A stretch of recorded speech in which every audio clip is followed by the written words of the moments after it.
세 번째 주제로는 이제 인증 기술, 접근 통제 관련해서 살펴보도록 하겠습니다. 크게 두 가지 주제가 되겠고요.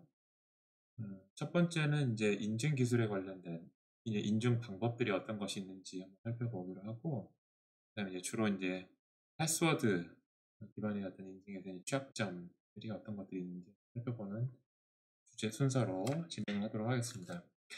일단 인증이라고 하는 거는 이제 당연히 허가받지 않는 어떤 외부인, 그런 허가받지 않는 사람으로부터 어떤 중요한 정보나 재산을 보호하기 위한 인증 기술 같은 것들을 이제 사용을 하고 있죠. 그래서 이제 특정인을 어떤 이 사람이 허가받은 사람인가 아니면 허가받지 않은 사람인가 라고 이제 인증하는 방법은 이제 크게 여기 슬라이드에서 보여주는 것처럼 네 가지로 이제 분류할 수 있다. 뭐 이렇게 설명을 하고 있습니다. 그래서 알고 있는 것을 가지고 이제 특정 내가 허가받은 사람이구나라고 하는, 이 사람은 허가받은 사람이구나라고 특정하는 것. 그다음에 이제 가지고 있는 것을 가지고 허가받은 사람을 특정하는 것. 이제 어떤 그 사람의 이제 그 자체, 홍채나 지문 이런 것들은 알고 있는 것, 가지고 있는 것이라보다 그 사람 자체인 것이죠. 그 자체를 가지고 뭐 확인을 하겠다. 또는 이제 그 사람이 위치하는 곳, 접속하는 곳의 IP 주소가 어떻게 되는지 이런 위치하는 것을 가지고 이제 인증을 하겠다. 한 네 가지 정도로 분류를 해볼 수 있다라고 하는 정리를 한번 해볼 수가 있을 것 같습니다. 그래서 하나씩 이제 살펴볼 거고요. 그래서 이제 알고 있는 것이라고 하면 이제 보통 패스워드가 되겠죠. 뭐 패스워드에 이제 어떤 변종으로서 뭐 주민등록을 이야기할 수도 있을 것 같기도 하고, 또 한때 많이 사용을 했었는데 이제 IPN이라고 하는 그런 인증 방법도 있었었죠. 지금도 많이 사용되는 점. 그다음에 두 번째로는 이제 가지고 있는 것. 자기가 뭐 열쇠를 가지고 있으면 어떤 자물쇠를 열무로 해가지고 어떤 문을 통과할 수 있는 것이죠. 그래서 그런 것처럼 열쇠나 뭐 신분증이나 뭐 여권이나 인증서나 스마트 카드 뭐 이런 것들 가지고 인증을 하겠다.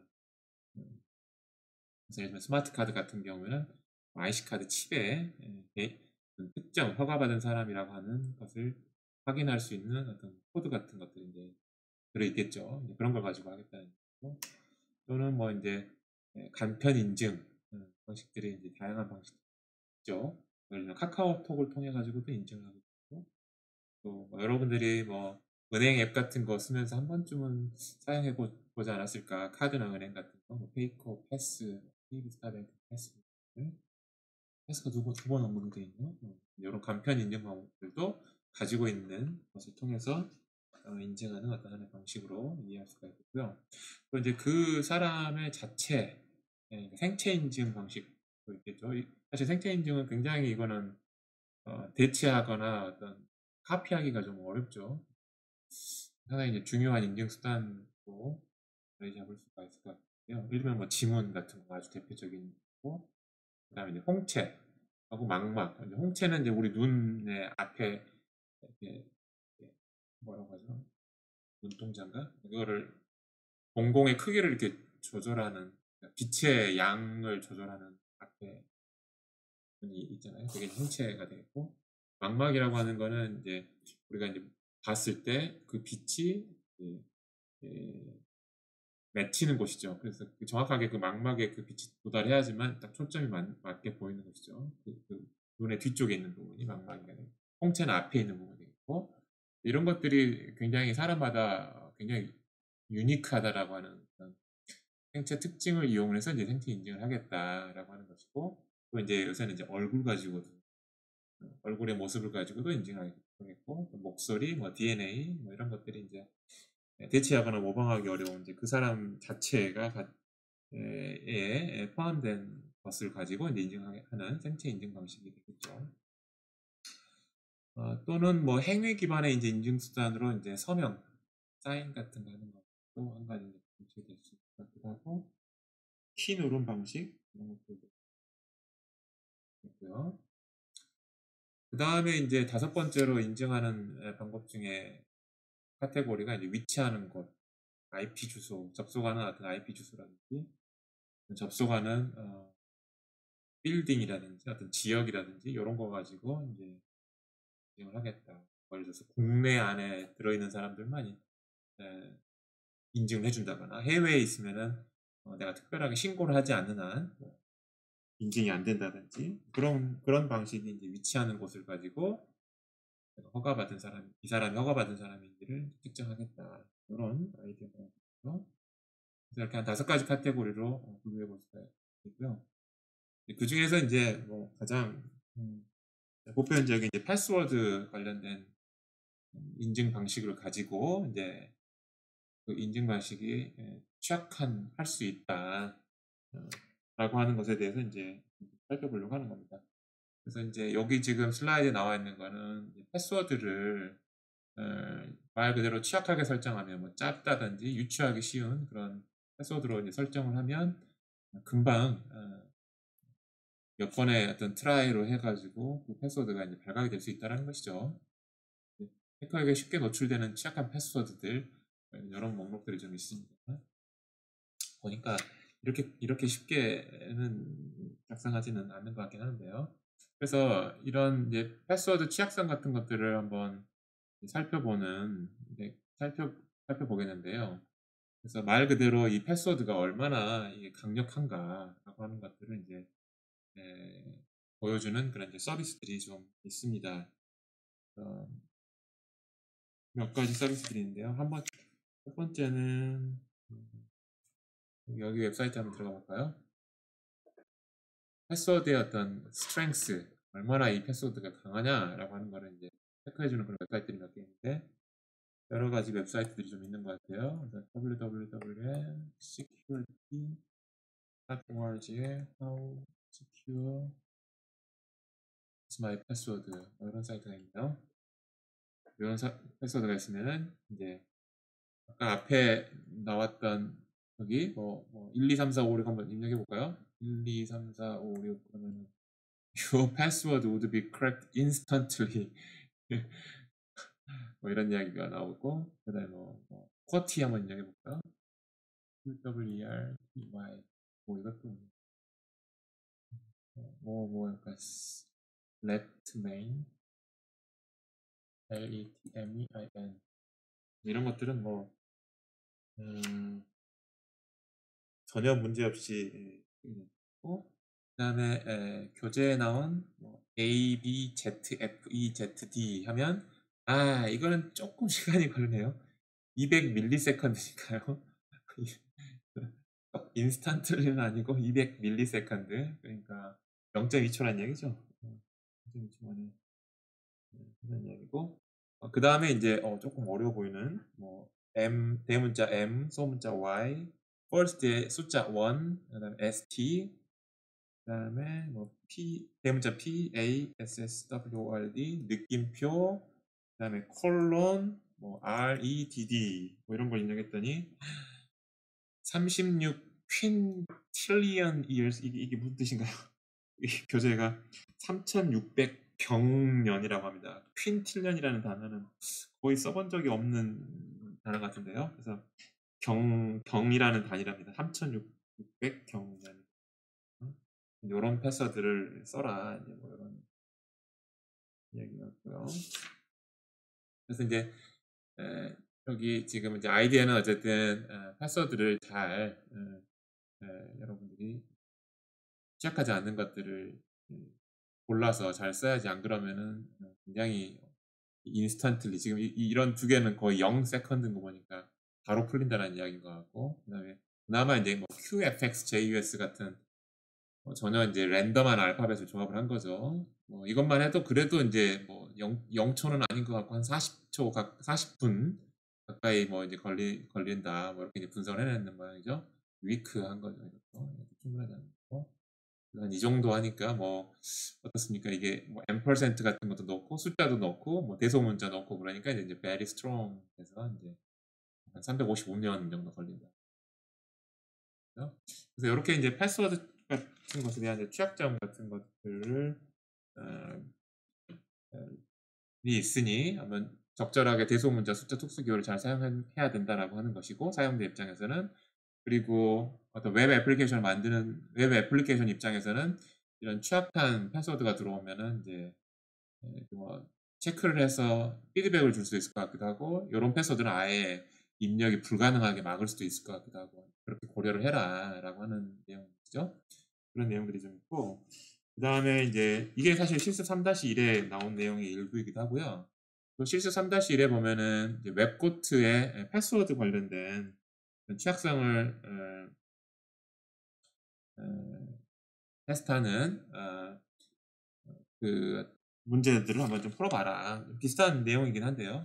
한번 풀어보도록 하겠습니다. 그래서 웹코트 실행하는 방법은 지난번 강의 때 이제 배웠었고요. 요런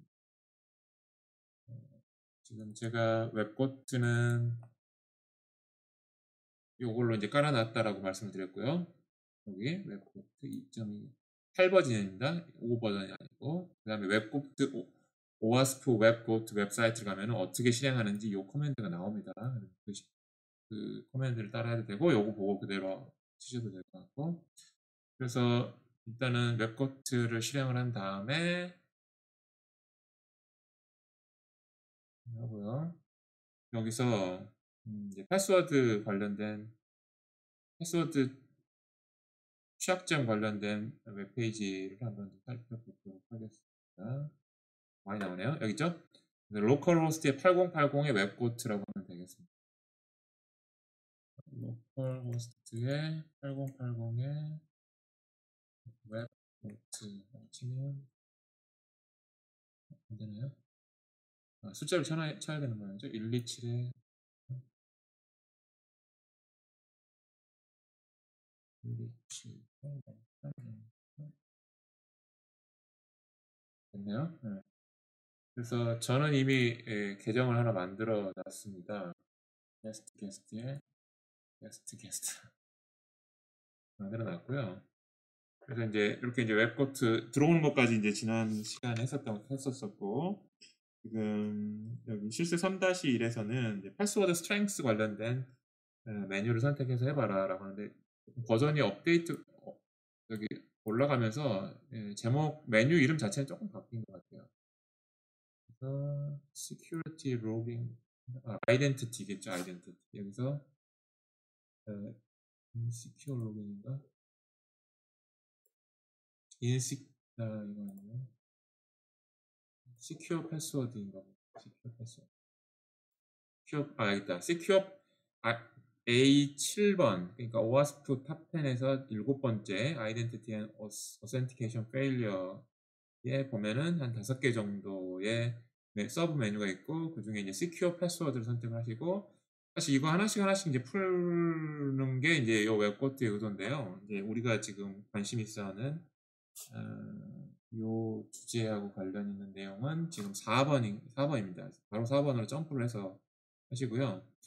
그래서 지금 이 패스워드들을 한번 입력을 해보라. 여기서 이제 문제는 뭐냐면은 뭐 스트렝스 레벨이 4레벨까지 이제 0레벨이면 아주 위크한 거고, 아마 1레벨이면 조금 덜 위크한 거고, 뭐 0, 1, 2, 3, 4 이렇게 한 5가지 레벨로 여기 이제 예시에는 이제 분류를 해놓은 것 같습니다. 스트롱 레벨을. 그래서 이제 여기서 입력을 하는데 4레벨 가장 스트롱한 거를 찾으면 이제 요 문제를 풀는 풀게 되도록 이렇게 이제 세팅이 되어 있고요. 그래서 이제 한번 여기 이제 예시가 있잖아요. 그래서 예시를 한번 그대로 입력해 보겠습니다. 패스워드를 제가 입력했습니다. 잘 입력했는지를 요걸 보면 되겠죠. 보면 되겠고, 패스워드 잘 입력했죠.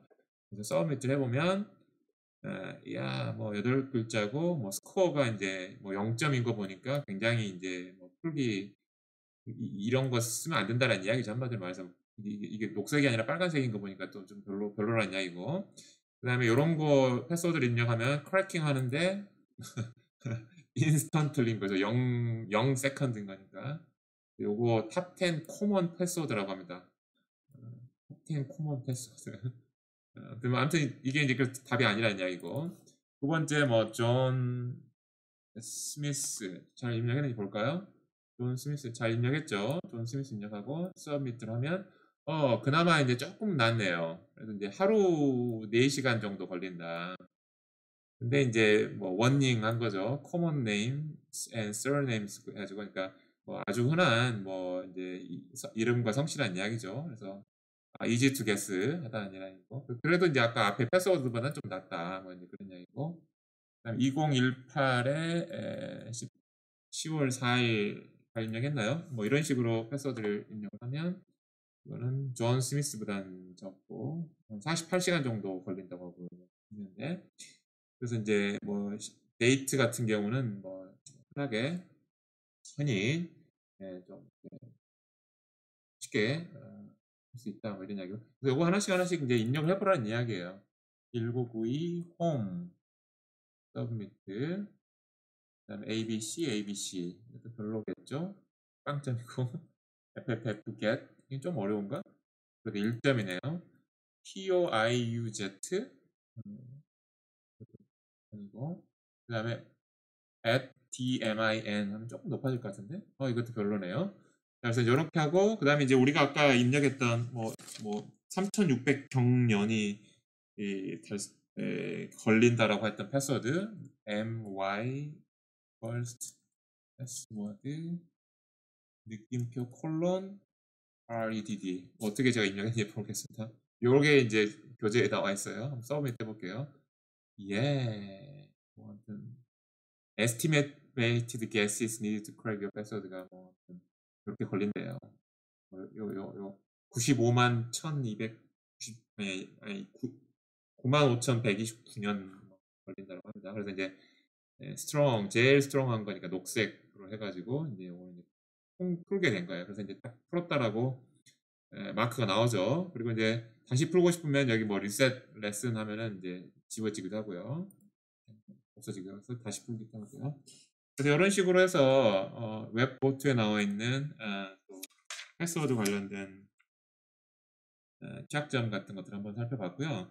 또 여기 이제 슬라이드에는 없지만 3-2 예제를 보면 우리가 이제 패스워드를 이제 잊어버렸을 때 이런 방식은 요새는 많이 잘 쓰지 않은 것 같은데 뭐 질문 같은 거를 줘서 그 질문에 대한 답을 제대로 하면 뭐 이제 다시 패스워드를 입력하게끔 하는 어떤 그런 웹사이트를 보신 적 있죠. 뭐 예를 들면 제가 이제 패스워드 잊어버렸어요. 그러면 이제 똑같은 패스워드 뭐 이런 링크가 있어서 그걸 누르면 당신의 고향은 어디입니까? 물어본다든지 당신의 좋아하는 색깔은 뭐 무슨 색깔입니까? 그런 거를 이제 묻고 내가 이제 처음에 패스워드 입력했을 때 등록해놨던 뭐 빨간색이 좋습니다. 뭐 파란색이 좋습니다. 제 고향이 광주입니다. 뭐 이렇게 입력해놨으면 그 입력해놓은 대로 잘 답을 하면 이제 넘어가서 이제 새로운 패스워드를 입력하세요라는 그런 창으로 넘어가게 되는 이제 웹사이트를 여러분들 보셨을 거예요. 그런 식으로 이제 패스워드를 찾는 것에 대한 좀 뭐 취약점이 있지 않느냐 이런 이야기를 좀 하고 있고 당연히 이제 게스를 해버릴 수가 있죠. 색깔 같은 경우면은 사실은 이제 한정돼 있잖아요. 이렇게 어느 정도 좀 뭐 충분히 한 3, 40개 정도 하면은 색깔은 물론 이제 뭐 색깔이 워낙 다양하게 있긴 하겠지만 우리가 이제 입력할 수 있는 색깔의 수는 한정되어 있을 거기 때문에 그런 질문으로 패스워드를 리셋을 하게 되면 이제 문제가 있다. 이제 이런 이야기를 하고 싶은 거예요. 그래서 이제 패스워드 리셋 여기 같은 A7 카테고리의 패스워드 리셋이라고 하는 네 번째 메뉴에 보시면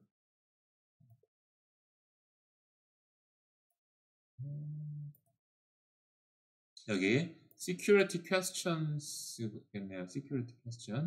security questions가 이제 방금 제가 설명한 내용을 한번 실습을 해보는 내용입니다. 그래서 이제 어드민의 계정을 한번 유출을 해봐라. 이제 이런 게 이제 하나의 이제 문제가 되겠어요. 이제 어드민이 이제 유저네임이고 What is your favorite color이죠. 그래서 뭐 red를 한번 입력을 해보면 sorry라고 나온 거 보니까 이제 아닌 거죠. 근데 green이라고 입력을 하면 congratulations 맞춰버렸어요. 사실은 이제 2번 만에 맞췄는데 제가 미리 해봤기 때문에 2번 만에 맞춘 거고 근데 어쨌든 이제 뭐 10번, 20번, 뭐 100번이라고 하더라도 뭐 이걸 프로그램으로 돌릴 수도 있기도 하고 색깔 같은 경우는 이제 사실 한정된 것이기 때문에 어렵지 않게 맞출 수 있고, 사실 이제 그린이 여기 교재에 그린도를 입력하면 패스워드를 얻는다라고 설명이 나와 있어서 그대로 따라하겠습니다. 그래서 아무튼 그렇게 해서 시큐리티 질문 같은 것들도 시큐리티 퀘스천을 가지고 어떤 패스워드 리셋하는 것도 굉장히 위험한 일이지 않느냐라고 하는 것을 이제 이야기를 했습니다. 그런 이야기 아시겠죠? 이 두 가지를 이제 재밌는 어떤 예제를 가지고 한번 웹코트를 가지고 재밌는 예제를 한번 좀 해봤고요. 여기까지가 이제 인증의 취약점에 대한 이야기였고, 그 다음에는 이제 접근 통제에 관련된 뭐 간단한 이야기인 것 같아요. 접근 통제는 말 그대로 어떤 사람한테 이제 시스템이 갖고 있는 리소스가 이렇게 있는데, A라는 리소스는 어떤 사람이 접근할 수 있고 B라는 리소스는 어떤 사람이 접근할 수 있느냐라고 하는 게 이제 접근 통제죠. 액세스 컨트롤이고, 어려운 이야기는 아닙니다. 그래서 이제 그 액세스 컨트롤이 한 세 가지 종류가 있다. 수직적 접근 통제라고 하는 액세스 컨트롤 있고, 수평적인 방법이 있고, 그 다음에 수평적인 안에서도 뭐 비즈니스 로직, 이거 사실 이제 이거하고 좀 구분을 했는데요. 그래서 세 가지가 있다라고 했죠. 수직적이 있고, 그 다음에 비즈니스 로직 접근이 있고, 이렇게